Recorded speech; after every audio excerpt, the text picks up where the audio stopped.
உள்ளூராட்சி மன்ற தேர்தலில் தமிழரசுக் கட்சியின் மண்முனை தென்னர்வில்பற்று பிரதேச சபையின் துறைநிலாவணை வட்டாரத்தில் போட்டியிடும் சோனா இளமாறன், கூனா ஆயிஷான் ஆகியோரை ஆதரித்து நடைபெற்ற பிரச்சார கூட்டம் தமிழரசுக் கட்சியின் துறைநிலாவணை வட்டார கிளை தலைவர் தானா கணேசமூர்த்தி தலைமையில் பொது விளையாட்டு மைதானத்தில் வியாழக்கிழமை இடம்பெற்றது. இக்கூட்டத்திற்கு மட்டக்களப்பு மாவட்ட பாராளுமன்ற உறுப்பினர்களான இரா சாணக்கியன், டாக்டர் ஈனா ஸ்ரீநாத், ஞாவண்ணா சுரநேசன் மற்றும் துறைநிலாவணை கிராமத்தில் இருக்கும் தமிழரசுக் கட்சியின் மூத்த உறுப்பினர்கள் கலந்து சிறப்பித்தனர்.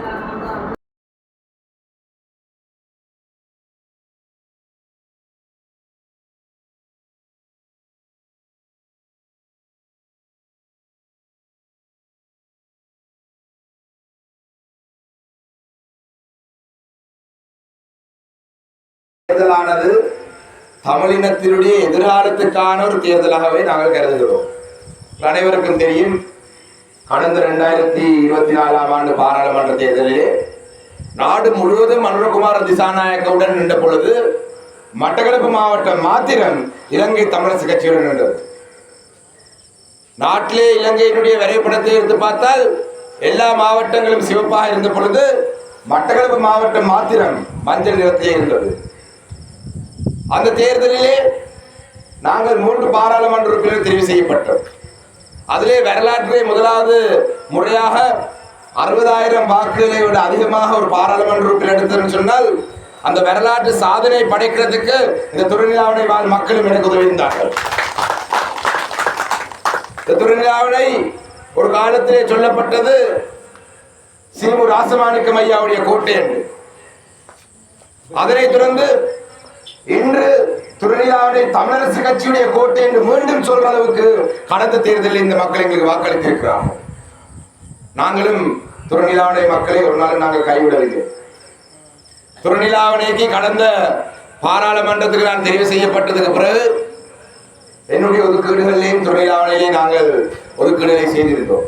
எனக்கு முன்பாக பாராளுமன்ற உறுப்பினராக இருந்த அனைத்து பாராளுமன்ற உறுப்பினர்களும் தங்களுடைய ஒதுக்கீடுகளை எப்பொழுதும் துறைநிலாவணைக்கு ஒரு பங்கை கொடுத்திருந்தார்கள். துறைநிலாவணை கிராமத்திலே அபிவிருத்தி பணிகளை முன்னெடுத்தது என்று சொன்னால் அது இலங்கை தமிழரசு கட்சி தான். நான் நினைக்கிறேன் இந்த மேடை மாத்திரம்தான் வேற கட்சியால் செய்த விடயமாக இருக்கும். அதை சொல்லதான் எவனும். ஆனால் அது வெறி காசு, மக்களுடைய வெறி காசிலே கட்டப்பட்ட விடயங்கள். தமிழரசு கட்சியானது இந்த மாவட்டத்திலையும் சரி இந்த நாட்டிலையும் சரி தமிழ் மக்களுடைய எதிர்காலத்துக்காக சிந்தித்து செயல்படும் ஒரே ஒரு கட்சி எங்களுடைய தமிழரசு கட்சி மாத்திரம்தான். இந்த நாட்டிலே ஒரு விடுதலை போராட்டம் முன்னெடுக்கப்பட்டது. அந்த விடுதலை போராட்டம் துரதிர்ஷ்டவசமாக 2009 ஆண்டு மௌனிக்கப்பட்டது. 2009 ஆண்டு விடுதலை போராட்டம் மௌனிக்கப்பட்ட பொழுது பேரினவாத சிங்கள அரசாங்கம் நினைத்தது இந்த நாட்டிலே இனி தமிழர்களுடைய அரசியல் எதிர்காலத்தை பற்றி அவர்கள் எந்த விதமான பேச்சுவார்த்தையிலும் ஈடுபட மாட்டார்கள், இனி நாங்கள் தமிழ் மக்கள் இந்த நாட்டிலே அடிமையிலாக திறந்து வைத்திருக்கலாம் என்ற ஒரு எண்ணத்தை இருந்தார்கள்.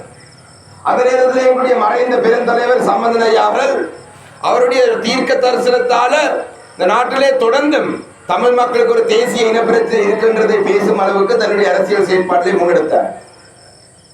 விடுதலை போராட்டம் மௌனிக்கப்பட்டது. போராட்டத்தினுடைய வடிவம் மாறி இருக்கின்றது. ஆனா இந்த நாட்டிலே தமிழ் மக்களுக்கான ஒரு நிரந்தரமான கௌரவமான தீர்வு வேண்டும் என்ற அந்த போராட்டத்தை நாங்கள் கைவிடவில்லை. இன்று தனிநாடு என்று நாங்கள் சொன்னால் விருப்பம் தான் சொன்னால் எங்களை எல்லாரையும் ஒரேடி அள்ளிட்டு போயிடுவாங்க. நாங்களாவது கொஞ்ச நாள் அள்ளிட்டு போனாலும் ஒரு மாதம் இருக்கலாம். பாவம் கணேசமூர்த்தி ஐயா எல்லாம் அள்ளிட்டு போனால் அவரெல்லாம் பாவம். அவரான வரக்கூடிய யாரு, ஜெயிலுக்கு இல்லை இங்கேயும் வரக்கூடிய யாரு என்றா அந்த அளவுக்கு கட்சிக்காக விசுவாசமாக உழைக்கும் ஒரு நபர். தமிழ் மக்கள் இந்த தேர்தலிலே ஏன் தமிழரசு கட்சிக்கு வாக்களிக்க வேண்டும் என்று சொன்னால், நான் ஆரம்பத்தில் சொன்னது குறைந்த ஒரு வெறும் பிரதேச தேர்தலாக நாங்கள் பார்க்கவில்லை. இது தமிழினத்தினுடைய எதிர்காலத்துக்கான ஒரு சமீட்சை அரசாங்கத்துக்கு கொடுக்கிற தேர்தலாகவே நாங்கள் பார்க்கிறோம். என்றால் இன்றைக்கு பார்த்தீங்கள் என்றால் நாட்டிலே ஜனாதிபதியும் சரி, பிரதமரும் சரி, அமைச்சர் மேரும் சரி, பிரதி அமைச்சர் மேரும் சரி, நாளைக்கு கொழும்புல ஒரு வேலையிலையோ தெரியாது. சாதாரணமா ஜனாதிபதி என்றால் எவ்வளவு வேலை இருக்கும், ஜனாதிபதிக்கு நாட்டை ஆட்சி செய்கிற ஜனாதிபதிக்கு எவ்வளவு வேலைப்பொருள் இருக்கும். ஒரு நாட்டிலே பிரதமர் என்று சொன்னால் எவ்வளவு வேலைகள் இருக்கும், அமைச்சர் என்று சொன்னால் எவ்வளவு பணிகள் இருக்கும்.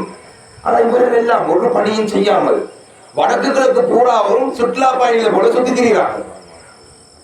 ஜனாதிபதி வடக்குலண்டா பிரதமர் கிழக்குல, ஜனாதிபதி கிழக்குலண்டா பிரதமர் வடக்குல, 5 அமைச்சர் மட்டக்களப்பு கண்டா 5 அமைச்சர் திருவண்ணாமலைக்கு. இதெல்லாம் ஏன் இந்த ஜனாதிபதியும் பிரதமரும் இந்த அமைச்சர் மேல எங்களுடைய மாவட்டங்களுக்கு வருகை தருகிறார் என்று நாங்களாம் சிந்தித்து பார்க்கிறோம். மட்டக்களப்புலேயே பெரிய தொல்லை இல்லை, எனக்கு தெரியும். இங்க வந்து சும்மா அடி வாங்கி போக வேண்டிய வருவாங்க. போன 2024ஆம் ஆண்டு ஜனாதிபதி தேர்தலில் அவங்களுக்கு அடி விழுந்தது, பாராளுமன்ற தேர்தலையும் அடி விழுந்தது, இந்த உள்ளூராட்சி மன்ற தேர்தலையும் பலமான அடிவாளர்களுக்கு விழும். மிக பலமான அடி விழும். இந்த பலமான அடியிலே ஒரு அடியிலே இன்னொரு அடி இந்த தொழிலாளர்களுடைய வெற்றி. இவர்கள் ஏன் எங்களுடைய பிரதேசங்களுக்கு வருகை தருகிறார்கள் நாங்கள் சற்று சிந்தித்து பார்க்க வேண்டும். அவர் இந்த கிராமங்களுக்கு மாவட்டங்களுக்கு வருகை தருவதற்குரிய நோக்கம் மிக தெளிவாக அவைத் தலைவர் பிமல் ரத்நாயக் அவர்கள் அண்மையிலே சொல்லியிருந்தார். வவுனியாவை வைத்து அவர் சொல்கிறார், என்பிபி அரசாங்கம் தான் தமிழ் மக்களுடைய கட்சி. என்பிபி அரசாங்கம் தானே தமிழ் மக்களுடைய கட்சி. இப்ப என்பிபி கட்சி, இந்த என்பிபி இன்றைக்கு சுத்தி அடிச்சு திரிகிற இந்த நபர்கள் யார் என்று நாங்கள் மோமோடியை கலட்டி பார்த்தால் இவர்கள் தான் ஜேவிபி என்று கடந்த காலத்தில் இந்த நாட்டிலே செயல்பட்டவர்கள். ஜேவிபி யார் என்று பார்த்தால், நான் எல்லாம் பிறக்கிறதுக்கு முன்பாக இருந்து 90ஆம் ஆண்டு முதல் 87ஆம் ஆண்டிலே இலங்கை இந்திய ஒப்பந்தம் கைச்சாத்தப்பட்ட பொழுது இந்த நாட்டிலே ஏதோ ஒரு வகையாக தமிழ் மக்களுக்கு அதிகார பயிர் கொண்டை ஏற்படுத்தலாம் என்று சொல்லி வைத்த பொழுது இந்த நாட்டை தீ வைத்து எரித்தவர்கள் தான் இந்த ஜேவிபி கட்சியை சேர்ந்தவர்கள். 83ஆம் ஆண்டு கலவரம் நடந்த பொழுது அதில் ஒரு புகைப்படம் இப்பொழுது முலாவிக் கொண்டிருக்கின்றது. ஒரு தமிழ் சகோதரன் உடுப்பு எல்லாத்தையும் கலட்டி தலையிலே கையை வச்சுட்டு ஒரு மூலையில் இருக்கிறார். அதை பார்த்து சிரிச்சு கொண்டிருக்கிற டிவின் சில்வாவுடைய புகைப்படம் உண்டு, இப்போ உலாவிக் கொண்டிருக்கின்றது. டிவின் சில்வாவுடைய ஒரு புகைப்படம், தமிழர் ஒருவரை உடுப்பை கலட்டி நிலத்திலே வைத்து அதை பார்த்து சந்தோஷப்பட்ட ஒரு நபர் தான் டிவின் சில்வா என்று அழைக்கப்பட்ட நபர். அவர் தான் இன்றைக்கு ஜேவிபி கட்சியுடைய செயலாளர் நாயகமாக இருக்கிறார்.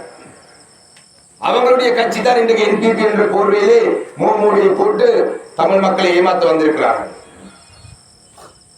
87ஆம் ஆண்டு இந்த இந்திய இலங்கை ஒப்பந்தம் என்றது தமிழ் மக்கள் கிடைத்த ஒரு சிறந்த ஒரு சந்தர்ப்பம். அந்த நேரத்திலே தென்னிலங்கை தீ வைத்து எரித்து இப்ப இந்த பட்டலாந்த கொமிஷன் வந்து பேசிக் கொண்டிருக்கார் ஆணைக்குழு ஒன்று.